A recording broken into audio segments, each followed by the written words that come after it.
Are you ready, guys, for videos? Yeah. Yes. Okay. You put a pellet like this. In one hand, you do a small massage. And sometimes you can feel the task how strong it is. So when I heard that you guys were coming yesterday, I thought you were going to land here, but fortunately you guys used the airport. So I just wanted to show you this for next time. To just make it easy, you guys have to land here. Welcome to Pamzinda Safari, where the world meets the sky. For our international friends, land in style with our private helicopter pet. And for our local heroes, buckle up for a road drive. It's all part of the safari adventure. Get ready for the unforgettable wildlife encounters. What's the animal? Impala. Impala. No, not even. So we call them the Impala or the McDonald's of the bush. So, yes, unfortunately these guys are a bit far, but if you look at the back on the bum, there's an M. So that M resembles the McDonald's logo. So whenever predators are hungry, this is what they go for and they're good to go. So it's a medium-sized impala with the brownish goldish color. The males are the only ones that carry horns, and the females do not carry horns at all. So we find two groups in the impalas. We've got the bachelor head and the harem. So the bachelor head only consists of the males, and then the harem we find one dominant male and several females. But sometimes in this harem we might find these young males as well, but they're only tolerated because they're still young. Once they turn 1 year, they're chased away and they form a bachelor head, or they join in any other bachelor head that they see in the bush. So this dominant leader just has a few days of being a leader, because there's a lot of competition. We've got these other young guys that want to steal the girls, so he needs to protect the girls. So he's not feeding enough, because every time he tries to feed, we've got these young males that are trying to steal his women, and then he leaves the feeding process, chases them away. So he's also not getting allo grooming. So allo grooming, this is where impalas lick each other to remove the ticks. So eventually he's going to lose a lot of energy. So we're going to get a young male again who is going to attempt, and this time he'll win because the dominant doesn't have energy anymore.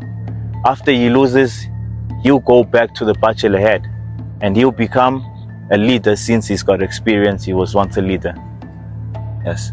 And then these guys are really far, but if you look at the hind legs, just above the hooves, we've got a black patch. So that black patch is used for regrouping or marking territory. So they're called metatarsal glands. Metatarsal glands used for regrouping or marking territory. So what they simply do is the dominant, you will go against the bush, rub those glands against the bush, and then you leave his scent there. That's territory marking. And then let's say this group is attacked by a predator, or probably a lion. These guys will separate and scatter, and then when it's time for them to regroup, those metatarsal glands will secrete a chemical in the air, and then these guys will smell it and know where to allocate each other. Right, so the elephant standing next to champion is named Buru.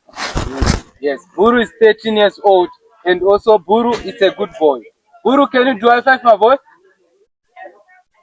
Oh, that's a high five. What? So guys, we are free to take some video and photos. There's no problem at all. If you are ready, you can tell me already. 13 years old.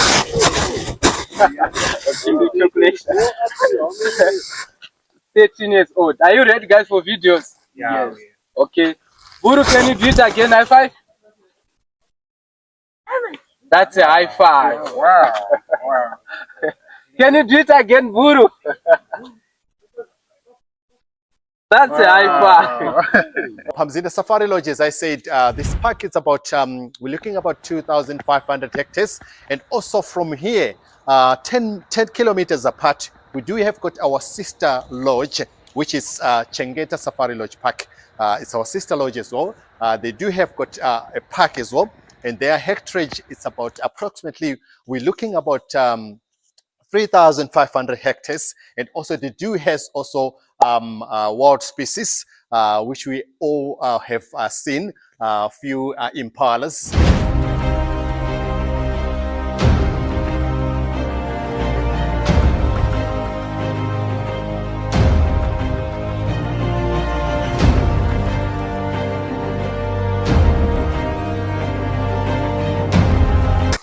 They are made up of lucerne, sorghum, maize, molasses to make it taste.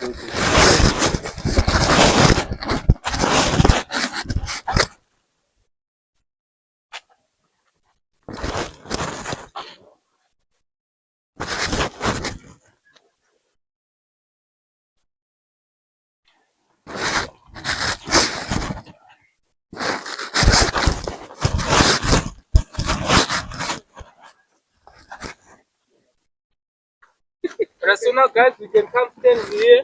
Then let me demonstrate to you how can you feed the elephant. So one hand they hold the pellets like this, and one hand they do a small massage. They are lucky. Like Tamburu. So can do one.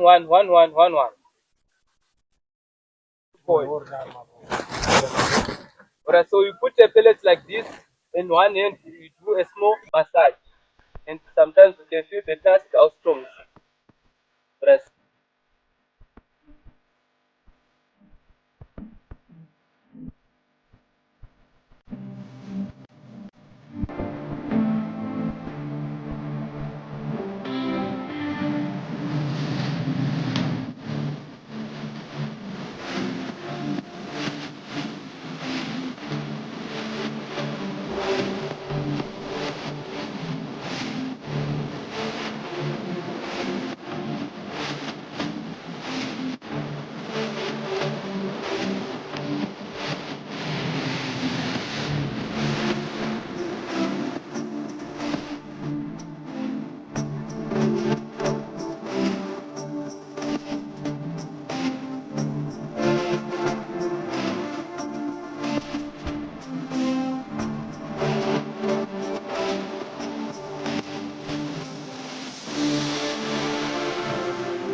In our very fast-paced world, we tend to take a lot of our daily experiences for granted, and tend also forget about our natural resources, especially when we are in city or away from the bush. As a leader, I have spent most of my career in the bush, running lodges, game reserves, and also safaris. Even in those environments, we expect to see just things happen every day. Only when there is a pandemic, especially like the COVID era, I think everyone knows how the COVID era is. Impacted our day-to-day running, especially our hardest hit of COVID era, it's our tourism sector, especially our game reserves. So we did also experience this pandemic prior to even to the lockdown. Why? Because we do have got our pre-bookings ahead. Okay, so when the COVID era started to hit, we started to have cancellation in every trips, because we pre-booked trips a year ahead. So we started feeling the hit before everyone else felt it. So it's one of the pandemic which also affected us.